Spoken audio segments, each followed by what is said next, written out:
Bonjour et bienvenue dans les aventures de Betty. Aujourd'hui, on se retrouve pour parler d'un sujet qui me tient particulièrement à cœur, ce qui explique ma tenue pyjama. On vient pour parler de la fatigue. Donc la fatigue dans ses différents états, c'est le cas de le dire. Je vais d'abord essayer de vous parler de mon expérience et puis ensuite des 2-3 petites astuces que j'ai mis en place pour lutter contre ce fléau quand on vous annonce que vous avez un cancer, quand vous êtes soigné pour un cancer. Je crois que j'ai été fatiguée à toutes les étapes, de façon un petit peu différente, mais fatiguée quand même, et je le suis encore actuellement. Donc voilà, parlons fatigue. Donc déjà, première chose, je voudrais juste dire que c'est tout à fait normal, je pense, que d'être fatigué. Déjà, quand on vous fait l'annonce, « Hey, coucou, tu as un cancer !» Je pense qu'on a le droit de s'effondrer et d'être vraiment fatigué physiquement. Je sais pas pour vous, mais moi, ça a été un peu comme un coup de massue, donc gros coup de fatigue. Voilà. Donc ça, je pense que c'est normal d'être fatigué à ce moment-là. Ensuite, j'ai commencé les chimios. Donc rien de tel pour vous fatiguer, pour vous mettre à plat. Moi j'ai eu 3 grosses chimios et ensuite je suis passée sous Taxol une fois par semaine. Mais les premières, là, toutes les 3 semaines, la première, j'ai mis 1 semaine à m'en remettre. C'est-à-dire que pendant 1 semaine, j'ai fait mon lit, le canapé, mon lit, le canapé. Enfin, voyez ce que je veux dire. Donc, mais une fatigue, j'avais l'impression de cumuler, vous savez, une bonne grippe, voilà, bonne grippe avec une gastro et tout, j'avais l'impression de cumuler tout ça, de mettre dans un shaker, plus une gueule de bois, et tiens, vas-y, débrouille-toi avec ça. Donc j'ai eu un peu tout ce sentiment-là. Après, la deuxième et la troisième donc, de ces grosses chimios, à chaque fois j'ai perdu un jour de fatigue, c'est-à-dire qu'au départ j'ai mis 1 semaine à m'en remettre, puis après j'ai mis 5 jours, puis après j'ai mis 4 jours. Peut-être que si on avait continué, au bout de 3 jours c'était bon. Mais voilà, des grosses périodes de fatigue au début, puis après progressivement l'énergie qui revient, et puis une fois qu'elle est bien revenue, hop, on refait l'autre chimio. La différence par exemple avec le Taxol, c'est que j'ai trouvé que l'énergie était beaucoup plus linéaire. Bon, hormis le jour même du Taxol, parce qu'en plus on vous fait donc de la polaramide pour les intimes, vous savez, l'antihistaminique, etc., qui vous ensuie, qu'est-ce que ça fait du bien. Je sais pas, moi j'aime bien ces périodes un peu où on est ensuqué et tout, donc j'avoue que quand je rentrais chez moi, je potentialisais le truc, je m'allongeais et je me reposais pour le reste de l'après-midi. Mais dès le lendemain, déjà, ça allait mieux. Mais quand même, toujours un fond de fatigue. Donc un fond de fatigue littéralement physique, parce que tout simplement, les cellules à qui on balance de la chimio ne peuvent pas être au top de la forme, et de la fatigue un peu psychologique aussi, de savoir que toutes les semaines, on y retourne, que c'est reparti. Donc voilà, grand moment de fatigue. Ensuite, pour ma part, on passe à l'opération, donc la mastectomie.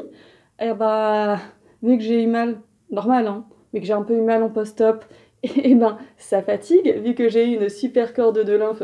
Il y en a une d'ailleurs qui est en train de réapparaître, cette gentille grognasse pour les intimes. Donc voilà, ça fatigue également l'opération, parce que l'opération, on vous ouvre, on vous met des produits anesthésiants, etc. Donc votre corps a besoin de récupérer, donc vous êtes également fatigué à ce moment-là, en tout cas pour ma part. Dites-moi hein, si si vous êtes fatigué ou pas, parce que moi j'ai l'impression que quand je décris mon parcours, quand même la fatigue m'a accompagnée tout le temps. Donc voilà. Ensuite, j'ai fait de la kiné en post-op, régulièrement, etc. J'en fais toujours. Donc, mine de rien, quand je sors de la kiné, je suis lessivée, alors que c'est elle qui a bossé, pas moi. Et je suis fatiguée de tout ce qu'elle a malaxé, d'essayer d'indiquer à la lymphe une autre direction plutôt que de s'agglutiner dans mon bras. Donc voilà, mine de rien, ça fatigue. Donc ce n'est pas la même fatigue que la fatigue de chimio. Elle est un petit peu moins intense, elle est un petit peu moins brutale, mais c'est quand même de la fatigue. Et ensuite, je suis passée à la radiothérapie. Et j'avais tellement entendu, tu verras, les rayons, c'est pas comme la chimio, tu verras, les rayons, c'est pas comme la chimio, qu'au départ, quand je me suis retrouvée donc, fatiguée après les rayons, je me suis dit, c'est quoi cette connerie ? Pourquoi toi, qu'est-ce que tu fais qu'il faut pas faire, comment ça se fait, etc. Et j'étais limite à me flageller comme ça. Et là, j'en discute avec le médecin qui me suit au niveau des rayons, qui me dit « Mais c'est normal, la radiothérapie fatigue, ça crée une inflammation chronique au niveau des tissus. Rien que ça fatigue tout l'organisme, donc c'est normal d'être fatigué. En plus, c'est tous les jours, donc mine de rien, ça fatigue aussi. En plus, c'était dans cette charmante position qu'on connaît toutes bien. Donc, quand on a encore une corde de lymphe, quand la mastectomie, elle est quand même assez fraîches, et ben voilà, hein, c'est quand même des positions pas forcément très agréables, mais qui font beaucoup de bien au niveau de la kiné, hein, mais voilà, pas très agréables, donc voilà, on cumule les choses qui peuvent nous fatiguer. Si on compte le nombre de fois que j'ai utilisé ce terme-là dans la vidéo, voilà, je crois que je vais exploser tous les records. Excusez-moi, je n'ai pas beaucoup de synonymes pour le mot fatigue. Voilà, il faudrait que j'enrichisse mon champ lexical. On va retourner à l'école primaire parce que là, je ne vois pas d'autres synonymes que fatigue, fatigue, fatigue, fatigue. Donc voilà. Et en plus, pour ma part, bah, comme pour beaucoup de personnes, la radiothérapie intervient en fin de parcours. Donc, tenue, tenue, tenue, et puis à la fin, il y a un peu tout qui s'écroule, etc. Donc, fatigue, encore une fois. Là, moi, personnellement, je suis dans la période où j'ai plus que la thérapie ciblée. J'ai plus de rayons, j'ai plus de chimio, etc. J'ai pas d'hormonothérapie parce que dans mon cas, ça servait à rien. Donc, je n'ai plus que de la thérapie ciblée. Et là, je suis en train, thérapie ciblée, kiné, en train de me préparer pour la première étape de reconstruction, etc. Donc voilà. Comme vous avez pu le voir sur tout mon parcours, la fatigue m'a accompagnée. Donc comme je vous disais, pas toujours de la même intensité, pas toujours le même ressenti. Il y en a, elle était plus ou moins toujours là. Je vous dis pas que tous les jours ou quoi que ce soit, c'était au point de pas arriver à se lever. C'est juste quelque chose qui est en bruit de fond et qui quand même est un peu toujours là. Et puis tout d'un coup, elle dit hey, coucou, je suis là. Et puis elle repart se cacher et coucou, je suis là, etc. Et donc voilà, c'est pas négligeable. Je veux dire, quand on est soigné pour un cancer, j'estime que c'est pas négligeable que de prendre ça en compte. Et d'ailleurs, c'est pris en compte et c'est très important. Bien souvent, on vous demandera si vous dormez bien, etc. Donc maintenant, des petits trucs et astuces. Bah, déjà, moi, je vais dire merci à ma grand-mère parce qu'en fait, je n'ai aucun problème de sommeil et que je tiens ça d'elle. Parce que les autres membres de ma famille n'ont pas forcément un sommeil top qualité. Personnellement, moi, à peu près, peu importe ce qui m'arrive, j'arrive à trouver le sommeil. Donc voilà, je m'estime plutôt chanceuse là-dessus. Maintenant, si pour votre part, vous avez du mal à trouver le sommeil ou que vous vous réveillez plusieurs fois dans la nuit ou quoi que ce soit, essayez d'identifier la cause, savoir si c'est le stress, de savoir ce qui va se passer le lendemain, le stress de lâcher prise, de l'anxiété, de savoir ce qui vous empêche de dormir. Je sais que c'est compliqué, essayez de mettre le doigt dessus. Et surtout, parlez-en. Parlez-en à un médecin, parlez-en à qui vous voulez, mais parlez-en tout simplement parce qu'il y aura peut-être des solutions. Moi, au tout départ, je m'étais pris des plantes, je crois que c'était de l'aubépine et de la passiflore, voilà, en petits comprimés qui vont bien. Mais je veux dire, le corps médical peut aller plus loin. Et il peut vous donner des somnifères, des anxiolytiques, des antidépresseurs, selon ce qu'il estime adapté dans votre cas. Mais voilà, évitez de rester sans pouvoir dormir et dormir profondément, un sommeil récupérateur qui vous permettra d'affronter la journée d'après. Vraiment, je pense que c'est essentiel pour lutter contre la fatigue. C'est con à dire, mais il faut dormir. Et d'ailleurs, en parlant de ça, pour ma part, j'ai jamais été trop fanat des siestes.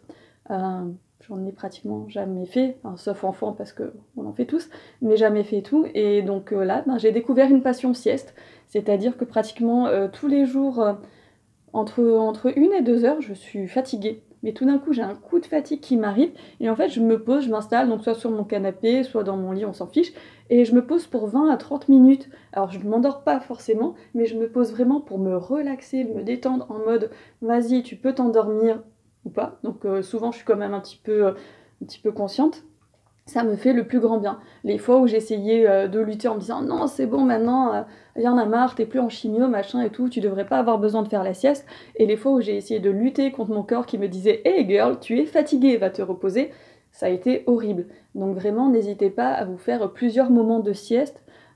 Si vous en ressentez le besoin, si votre corps vous dit que vous êtes fatigué et que vous n'avez aucun impératif ou alors que vous pouvez les déléguer, mais franchement, prenez-vous 20-30 minutes et reposez-vous. Votre corps en a littéralement besoin. Donc vraiment, la meilleure façon de lutter contre la fatigue, eh ben, c'est de dormir, de faire des siestes, tout ça, tout ça.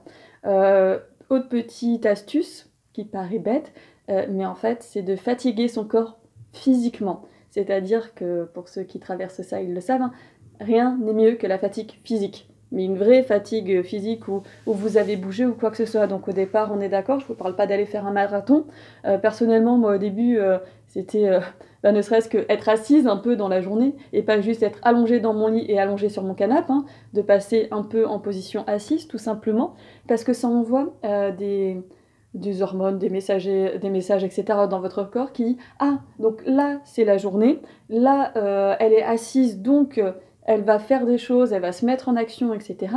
Que si vous passez toutes vos journées allongées, prenons l'exemple, à toutes vos journées allongées sur une semaine, je tiens à pari qu'après, vous allez avoir de l'anxiété, limite un début de dépression ou quoi que ce soit, parce que votre corps, quand vous êtes allongé constamment, se dit qu'il y a un problème.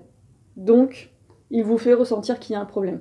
Donc déjà, ça paraît très bête, mais passer un peu de temps assise, un peu de temps debout, moi, ça m'a changé la vie. C'est-à-dire que après, je faisais donc le tour du pâté de maison, hein, vraiment.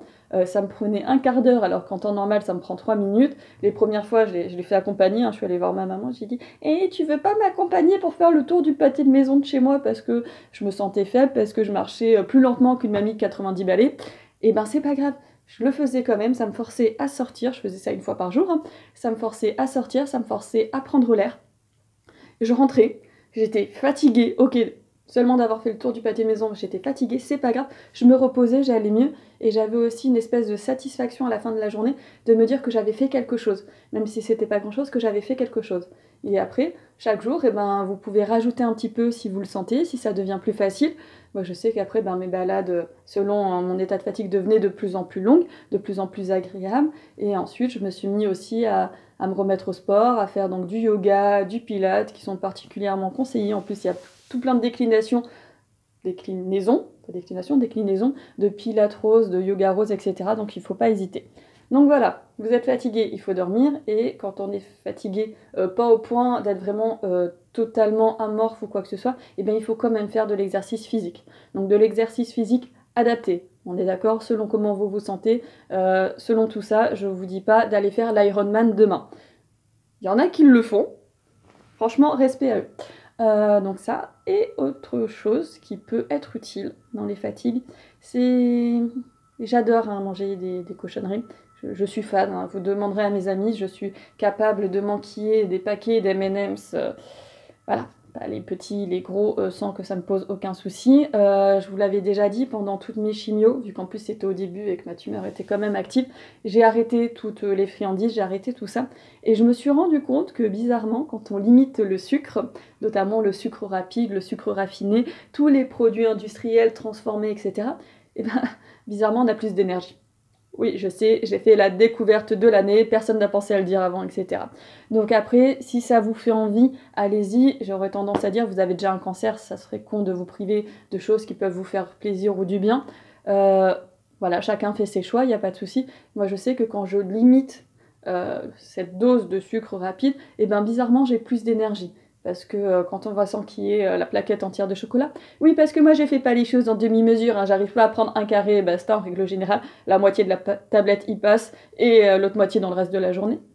Vous allez avoir un pic de sucre, et puis après ça va redescendre, et du coup, quand ça redescend comme ça, il y a de nouveau une autre fatigue, parce que votre organisme, il est occupé à tout stocker, donc s'il est occupé à tout stocker, il ne peut pas être occupé à vous donner de l'énergie, de la force, de la motivation, etc.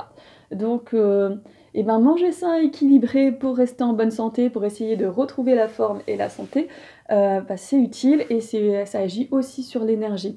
Donc voilà, n'hésitez pas à manger des fruits, des légumes qui sont riches en vitamines de toutes sortes et en vitamine C. Et franchement, c'est déjà pas si mal que ça. Je sais aussi qu'à un moment, c'était donc vers ma radiothérapie, là où j'étais du coup fatiguée, etc. et que j'en avais un peu marre d'être fatiguée, j'avais pris aussi des comprimés de vitamine C.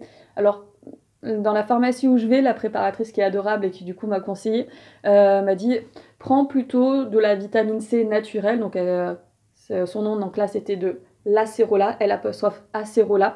Et franchement je me suis pris ça tous les matins pendant un mois, ça m'a fait un bien fou. Donc voilà mes petits trucs et astuces, il n'y a pas grand chose.